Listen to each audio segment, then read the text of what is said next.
Olá pessoal, sejam bem-vindos a mais essa aula, onde continuaremos nossas reflexões sobre a arte, sobre a maneira como ela é importante na nossa vida. Hoje vamos tratar da questão do desenvolvimento estético que nós precisamos ter relacionado à arte, dessa vez tendo como ponto de partida algo muito comum nos dias de hoje, que é a fotografia. Mas para fazer bem essa reflexão, precisamos pensar primeiramente sobre aquilo que está à nossa volta. Pensar como a natureza, a nossa realidade, os nossos afazeres, aquilo que a gente se depara dia após dia, uma cena cotidiana das pessoas na sua correria diária, os pais levando seus filhos, as pessoas trabalhando no seu ofício, aquilo que você observa à sua volta, como que aquilo pode se tornar arte e digo mais, como aquilo foi, na verdade, objeto de inspiração artística para muitos artistas ao longo dos séculos. Então pensando nisso, a gente precisa retomar um pouco da história da arte, falando a princípio da questão da pintura. A pintura, se a gente for comparar com as outras manifestações artísticas, escultura, arquitetura, a gente logo vai perceber que ela teve um atraso em seu desenvolvimento. Se você for lembrar as esculturas na antiguidade, fomos pegar os egípcios, que tinham essa questão da arte pragmática, a arte com a finalidade para auxiliar uma função fúnebre religiosa, de eternização da alma. O Egito tem esse status de arte para a eternidade. A gente consegue perceber que existe um avanço muito grande ali no desenvolvimento dessas esculturas. É similar a isso a escultura grega. A escultura grega a gente pode dizer que é a plenitude da forma na escultura. O naturalismo que eles conseguiram alcançar nas esculturas, se a gente for pegar a escultura dos deuses, Poseidon, Zeus, a gente vai reparar que o homem conseguiu, nessa sua necessidade de imitar a natureza tal como ela é, conseguiu reproduzir muito bem isso na escultura. Se a gente for pegar a arquitetura, as próprias pirâmides do Egito, as mastabas, se a gente for pegar na Grécia, os grandes templos, o Partenon, o templo dos deuses, Poseidon, Artemis. Se a gente for pegar a arte romana de modo geral, que foi influenciada muito também pelos gregos, se a gente for pegar a arquitetura romana, escultura romana, vai ver que existe ali um avanço, podemos dizer assim, tecnológico, uma ação da inteligência humana que conseguia alcançar os seus objetivos muito claramente. Mas na pintura isso não ocorreu. Se a gente for falando da pintura egípcia, a gente vai ver que eles precisaram desenvolver ali a lei da frontalidade para ressaltar pelo menos aquilo que chama mais atenção no corpo humano. O rosto de perfil, o tronco de frente e os pés como se estivesse caminhando. O homem, na antiguidade, até a Idade Média, não conseguiu desenvolver aquilo que é fundamental na pintura, que são as três dimensões. Hoje você olha uma fotografia e ela é nítida, né? Claramente te dá a realidade ali com todas as dimensões. Na pintura isso não foi fácil de se alcançar.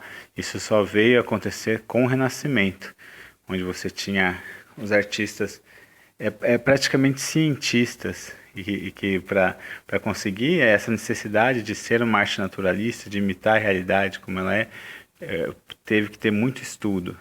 O Leonardo da Vinci, ele estudava anatomia para ser capaz de entender, descobrir os elementos químicos que ele precisava para reproduzir nas suas pinturas a realidade tal como ela é. Então, quando a pintura alcançou essa plenitude de imitar a natureza tal como ela surgiu o que nós temos hoje, a função, né, cabe à fotografia, antes era dado para a pintura. E daí surgiu o chamado os retratos, que eles tinham essa questão de registrar, né, a imagem tal como ela é. Então nós temos vários quadros muito famosos. A Mona Lisa é um grande exemplo dele. Isso, Leonardo da Vinci, o Rafael Sanzio, sempre vai na verdade crescer muito como artista fazendo esse tipo de arte. Fora os autos retratos em si, a arte era um naturalista por excelência. Você vai pegar obras como a Última Ceia, a própria Escola de Atenas, do Rafael. Não é propriamente um retrato, mas imita a realidade tal como ela é. Tanto que você vai ter a questão da profundidade, a, a imagem ao fundo, é como você pode sentir como se você estivesse lá no próprio local, reconhecendo o tamanho das pessoas, o espaçamento entre elas. A pintura renascentista conseguiu alcançar essa plenitude de imitar a natureza tal como ela é. Depois, posteriormente disso, vai seguir em frente, né? O período barroco, também com essa característica naturalista, e que vai ter também essa finalidade de as pessoas vão utilizar isso como fosse uma espécie de fotografia, só que feita em retrato. Então, muito bem, onde que eu estou querendo chegar com isso? Então, agora vai ter um momento muito importante para a pintura, que é um período chamado Impressionismo, já no século XIX. Mas o que tem a ver a fotografia com isso? Então, a fotografia, ela já é assim, lógico, de forma precária, ela já foi estudada desde a antiguidade. Já na antiguidade, mais ou menos 350 a.C., os químicos, os alquimistas, começaram a perceber que você manuseando a luz com alguns elementos químicos, minerais, era capaz de você registrar algumas imagens. Tanto que a palavra fotografia vem do grego, significa gravar com a luz. Então teve esses primeiros experimentos, depois no século X vai ter outros experimentos, no século XVI, mas vai ser no século XIX, no mesmo ano que surgiu o impressionismo, mesmo ano não, no mesmo século que surgiu o impressionismo, finalmente Joseph Niepce vai bater, digamos assim, vai tirar a primeira fotografia. Então, quando isso acontece, existe uma reviravolta na história da arte. Por quê? Porque aquilo que era incumbência da pintura já não vai ser mais necessário. No meio, assim, digamos, de um clique, você tem a natureza toda ali, né, registrada, e enquanto na pintura tem todo aquele trabalho que a gente já conhece. Então, o que vai acontecer? Com isso, vai impulsionar esse movimento chamado impressionista, onde os artistas passaram a ter uma busca em buscar na realidade aquilo que essa fotografia não era capaz de registrar. O ambiente externo, o efeito da luz, do sol sobre as coisas, sobre a natureza, que é algo totalmente muda com o decorrer do dia. Se você olha para uma paisagem em determinada hora do dia, ela tem uma cor e depois, um período mais tarde, ela vai ter outra cor. Esse efeito, essa impressão que a luz do sol dá sobre as coisas, vai ser o motor desse movimento que vai surgir impressionista. Esse termo impressionista foi inspirado pelo quadro do Monet, Claude Monet, que chama Impressões, Nascer do Sol.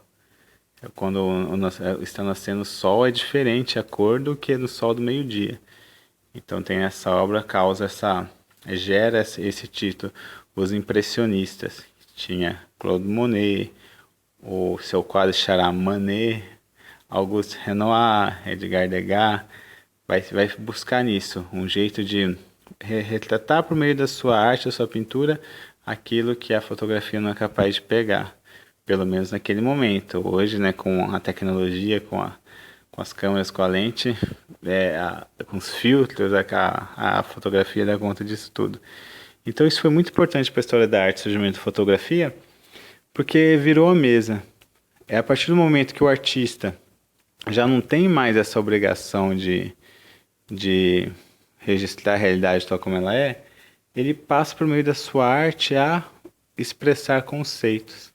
Ele começa a buscar, por meio do simbolismo, por meio da sua imagem, expressar algo que está, né, no seu interior. De fato, né, muitos críticos de arte, muitos estudiosos vão dizer que ali, de fato, começa a surgir arte. Né, isso, evidentemente, que não é tão correto dizer, você pensar em todo o trabalho, em toda a habilidade que um artista tem que ter.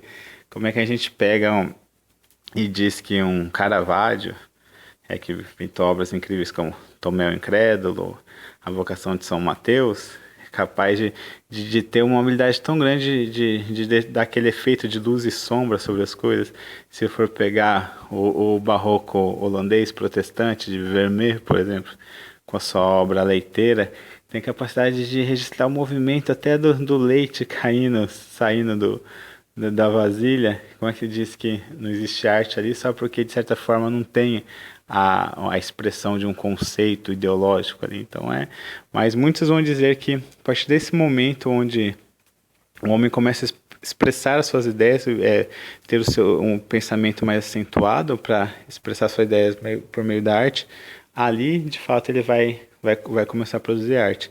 Isso é a consequência, na verdade, do pensamento filosófico de Kant, principalmente de Hegel, que diz que a mínima ideia é superior ao máximo da imitação da natureza. Ele vai dizer isso. Então, ali com os impressionistas, começa a expressar os seus conceitos, né? Se a gente for ver as obras, a gente começa a perceber que eles começam a buscar, né, os temas, as temáticas. Você tem a obra do Renoir, você vê claramente que ali ele está, quando tem a invenção ali a descoberta da energia, né, da eletricidade. O Edgar Degas tinha esse costume de sempre buscar fazer a pintura no balé, de pegar as imagens, os movimentos do balé. Então eu começo a procurar coisas que antes não eram habituais na pintura. Dali do impressionismo depois vai ter essa virada de mesa, vai surgir outros estilos, expressionismo, abstracionismo, depois vai vir a arte moderna, propriamente dita, o futurismo, e assim vai. Houve essa virada de mesa, a arte deixou de ter essa amarra apenas de registrar o momento, a realidade, e surge agora então, a arte moderna, e vemos até hoje a arte contemporânea. Então, mas nisso, o que tem tudo isso a ver com a fotografia? Porque se nós vamos pegar o seguinte, tinha muitos que não consideravam que você apenas registrar a natureza tal como ela não pode ter o status de arte. Então, por que hoje a gente diz que a fotografia é uma arte, se ela simplesmente faz isso, ela registra a natureza tal como ela é?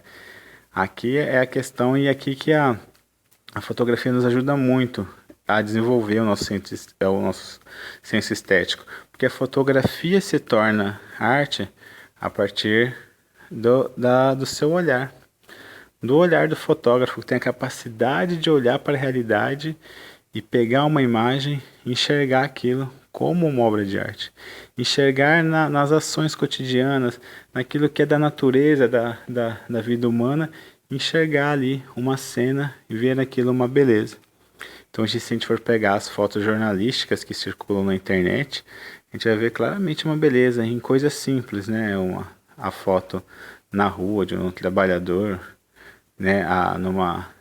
Numa plantação de alguém fazendo a colheita, ou na correria do dia a dia, ou no ônibus, rezando na igreja, tudo aquilo pelo olhar. O homem consegue olhar, e por meio, embora a fotografia, se for lá numa questão técnica, de você apertar um botão, embora tenha técnica, assim, você tem que saber trabalhar com a lente, se colocar no ângulo certinho, a capacidade que o homem tem por meio da inteligência de registrar aquele momento na hora certa, com um olhar, com uma sensibilidade estética, torna ele sim um artista. porque ela vai gerar, por meio daquela fotografia, uma gama de emoções, de interpretação, de visão de mundo daquele espectador que vai estar vendo essa foto. É interessante, né, esse impacto que a fotografia tem. Às vezes você assiste um vídeo onde você tem a cena mais completa, com o áudio, tudo, etc. Mas uma fotografia às vezes te emociona mais, por causa de um momento. Aquele momento onde a pessoa abriu o olho, onde a pessoa sorriu, onde a pessoa chorou, fez a careta. Tudo aquilo, né, é uma via que nos toca e dá, de fato, esse objetivo da arte, né, que é transmitir na gente a sensação, gerar aquilo que os gregos chamavam de catarse. Então é isso. A questão da fotografia pode nos ajudar no dia de hoje, por quê? Porque nós temos na nossa mão sempre um celular com uma câmera e muitas vezes de muita qualidade. E a gente pode pegar esse celular e tentar ver. Quando for fazer uma selfie ou bater foto na nossa casa, da nossa família, dos nossos amigos, conseguir ali ter um desenvolvimento estético. Primeiramente, de uma maneira clássica, sabendo fazer um enquadramento, colocar certinho as pessoas no ângulo sem cortar ninguém, sem cortar a cabeça de ninguém. E no segundo momento, conseguir de uma maneira espontânea, bater uma fotografia e falar, nossa, olha que interessante isso, olha essa cena, olha como tá bonito isso aqui, essa cor ficou legal, olha só esse momento que eu captei, que coisa bonita, que coisa de um segundo, né, eu consegui captar. Então é isso. Para a gente ter esse desenvolvimento artístico, precisamos olhar à nossa volta tudo com beleza e ser capaz daquele momento ali gerar algo que é gerar aquilo que a arte busca, gerar a felicidade nos nossos sentidos. Ok? Então é isso. Um grande abraço. Tchau, tchau.